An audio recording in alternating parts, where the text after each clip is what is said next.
নমস্কার বন্ধুরা, আজকের আমি মটনের পাতলা ঝোল বানাবো। আপনারা পুরো পর্বটা দেখতে থাকুন। তেলটা গরম হয়ে গেছে, তারপরে আলুটা আর পেঁপেটা দিয়ে একটু ভেজে নিচ্ছি। তারপর লাল লাল ভাজা হয়ে গেছে, একটু নুন একটু হলুদ দিয়ে ভেজে লাল লাল হয়ে গেছে, এবার তুলে নিচ্ছি।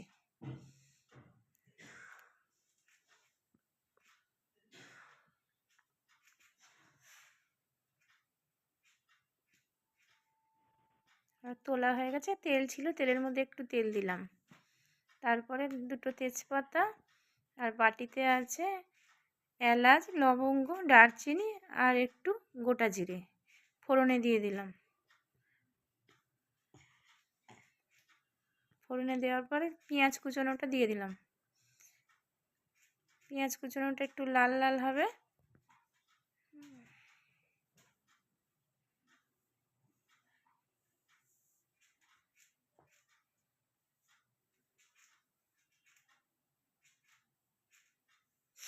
পেঁয়াজটা লাল লাল হয়ে ভাজা হোক, ততক্ষণ রসুনটা একটু শিলে বেটে নেব।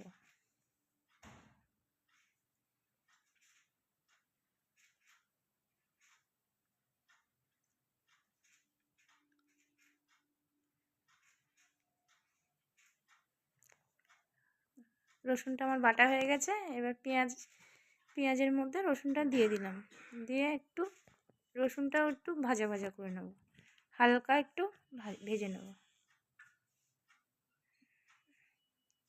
এবার আমি আদাটা বেটে নিচ্ছি।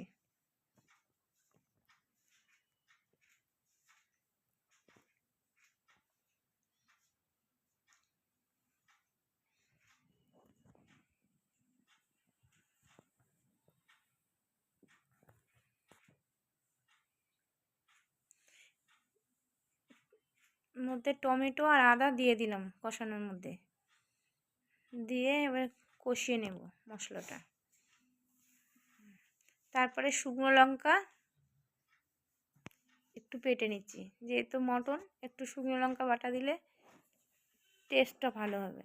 বেশি দিইনি, দুখানা লঙ্কা বেটে নিলাম। তারপরে একটু হলুদ দিয়ে দিলাম কষানো মশলার মধ্যে,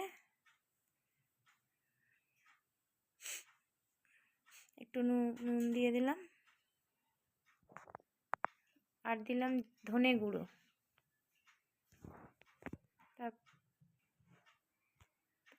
তারপরে একটু নাড়াচাড়া করব, মশলাটাকে একটু ভালো করে কষিয়ে নেব। নিয়ে তারপরে দিলাম একটু কাশ্মীরি লঙ্কার গুঁড়ো, কালারটা একটু ভালো হওয়ার জন্য।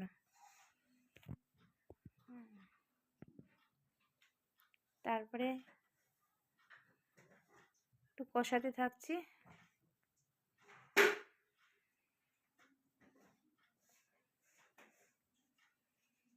লঙ্কা বাটাটা ওর মধ্যে দিয়ে দিলাম, শুকনো লঙ্কা বাটাটা ওর মধ্যে দিয়ে দিলাম।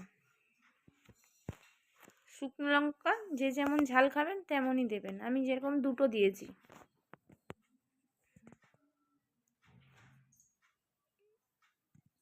মশলাটা আমার কষানো হয়ে গেছে, তেল ছেড়ে দিয়েছে। আগের থেকে আমি 250 গ্রাম মটন প্রেসারে একটু সিটি মেরে রেখেছিলাম। নুন, হলুদ আর পাতিলেবুর রস, সর্ষের তেল দিয়ে মেখে রেখেছিলাম, তারপরে প্রেসারে সিটি মেরে নিয়েছি। দিয়ে মশলাটা কষানো হয়ে গেছে, ওর মধ্যে মটনটা দিয়ে দিলাম। মটনটা অল্প, কিন্তু পেঁপে আলু দিয়ে এটা পাতলা ঝোল, ভালোই টেস্টিকর।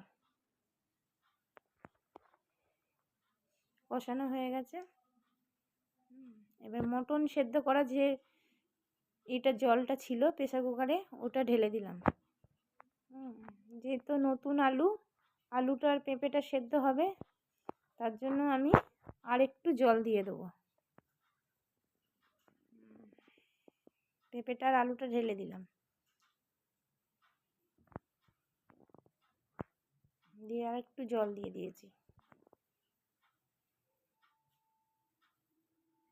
দিয়ে দুখানা কাঁচা লঙ্কা গোটা দিয়ে দিলাম, তারপরে ঢাকা চাপা দিলাম।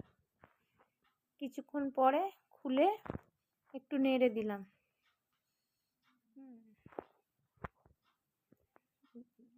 দিয়ে গরম মশলা, গুঁড়ো গরম মশলা সামান্য একটু দিয়ে দিলাম, একদম অল্প, যেহেতু গোটা গরম মশলা দিয়েছি ওই জন্য একদম অল্প একটু গুঁড়ো গরম মশলা দিলাম।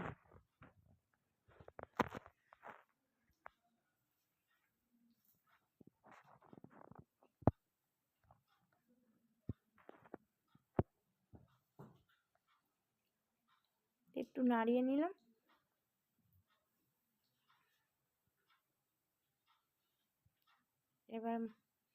এবার মাংসের ঝোলটা, পাতলা ঝোলটা বাটিতে ঢেলে নেব।